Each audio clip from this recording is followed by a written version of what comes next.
पृथ्वी की गहराइयों में एक रहस्यमय जीव रहता था जिसका नाम था काला नाग। वह जीव हर 100 वर्षों में केवल एक बार जागता था। उसकी सांसों से जमीन बंजर हो जाती थी। वह इतना विशाल था कि मानो स्वयं किंग कोबरा भी उसे देखकर कांप उठे।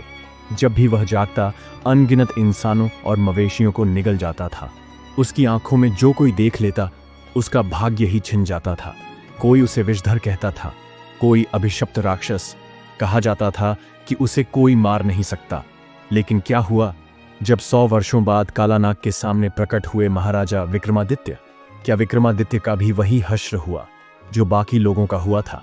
आगे की कहानी सुनने से पहले यदि आपने अपने चैनल वाइवजेन को सब्सक्राइब नहीं किया है तो तुरंत इसे सब्सक्राइब कर लें और वीडियो को लाइक करके बेल आइकन को ऑल पर सेट करना न भूलें, क्योंकि वाइवजेन पर आपको ऐसे ही दिलचस्प वीडियो मिलते रहेंगे। तो चलिए चलते हैं कहानी की ओर। प्राचीन उज्जैन नगरी में हर ओर समृद्धि थी। महाराजा विक्रमादित्य की बुद्धि, न्याय और वीरता की कहानियां दूर दूर तक फैली थीं।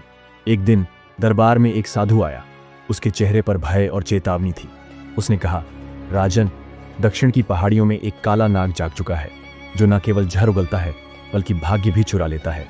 लोगों की फसलें सूख रही थीं, बच्चे बीमार पड़ रहे थे और सपनों में लोगों को एक नाग दिखाई देता जिसकी आंखें अंगारों सी जलती थीं।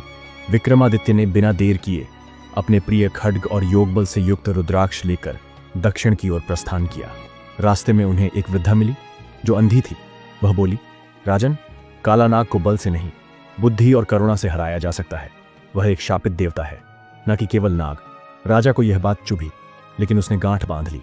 रात के तीसरे पहर, जब आकाश में कोई तारा न था, राजा पहाड़ी गुफा में पहुंचे। वहां नाग एक विशाल काले नाग के रूप में बैठा था। उसकी आंखें रक्त जैसी चमक रही थीं। राजा ने तलवार खींच ली, लेकिन तभी नाग ने बात की, हे राजा, मेरी आत्मा शापित है। मुझे न मारा जा सकता है, न बचाया, जब तक कोई अपने भाग्य का एक हिस्सा मुझे न दे। राजा ठिठक गए। उन्होंने पूछा, क्यों? नाग बोला, मैं एक देवदूत था जो स्वर्ग में भाग्य विधान का रक्षक था। मैंने एक बार मनुष्यों पर दया कर दी, इसलिए देवों ने मुझे नाग बना दिया। अब मुझे केवल कोई उच्च आत्मा ही मुक्ति दे सकता है। राजा विक्रमादित्य कुछ पल मौन रहे और फिर अपने भाग्य के एक अंश का दान किया। अगले ही क्षण काला नाग प्रकाश में बदल गया, एक सुंदर तेजस्वी स्वरूप में। वह बोला, राजन, आपने अपना भाग्य बांटकर मुझे मुक्त किया। अब मैं तुम्हें आशीर्वाद देता हूं। जब तक तुम्हारा नाम लिया जाएगा, न्याय जीवित रहेगा। राजा लौटे तो प्रजा फिर से सुखी थी।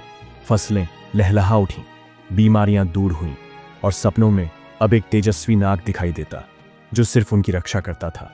महाराजा विक्रमादित्य ने तब कहा, सच्चा राजा वह है जो दूसरों का भाग्य बदल सके, चाहे इसके लिए उसे अपना भाग्य ही क्यों न देना पड़े।